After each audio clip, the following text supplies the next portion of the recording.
салбарт болохоор хүүхд хамгааллын кейс менежментийн одоо юм бүртгэлжүүлэх систем програм болвол одоо нэвтрэн Монгол улсад нэвтрэх гэж байгаа. Гэхдээ энэ бол кейс менежмент үйлчилгээ буюу мэрэгжлийн одоо хүүхд хамгааллын үйлчилгээг үзүүлж байгаа үйлчилгээг бүртгэдэг юм програм гэсэн үг юм.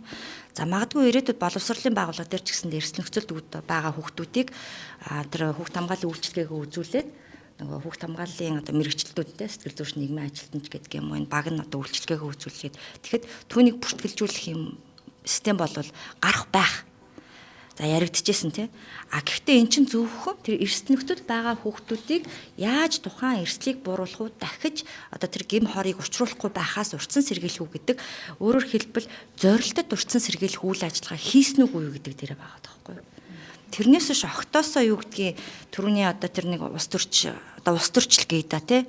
Утын орлогч гэж яриад байгаа амар төвшин гэдэг хүний хувьд бол тухайн улс төрийг хийхдээ яг энэ хүүхдийн эрхтэй холбоотой хүүхдийн асуудалтай холбоотой одоо та олон нийтэд гарч ирэх гэж байгаа бол олон нийтийн тэр саналыг авах гэж байгаа олон нийтэд таалагдах гэж байгаа бол энэ салбарын хүмүүсээс нь магадгүй энэ хүүхд хамгаал хүүхдийн эрхтэй хүний эрхтэй холбоотой энэ хүмүүсээс нь бас зөвлөгөө аваач тэгжээж бас нэг ус төрт гарч бусдын одоо оноог аваач гэж бас зөвлөмөр байгаа да.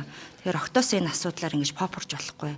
Яг та бүхэн магадгүй энэ мэдээ гарахт болон доотлынх нь комментуудыг хардаг бах тий. Маш олон хүмүүс дэмждэг. Зөв штэ хүүхдүүдийг тэх ёстой, бүртгэх ёстой, шийдэх ёстой гэдэг.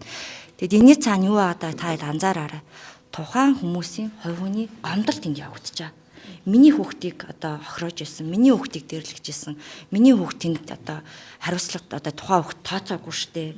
Ямар нэгэн одоо юу гэдэг хариу арга хэмжээ аваагүй штэ, хохирлоо барагдуулаагүй штэ гэдэг гомд яваад байгаа. Өөрөөр хэлбэл хувь хүмүүсийн гомдол гэсэн.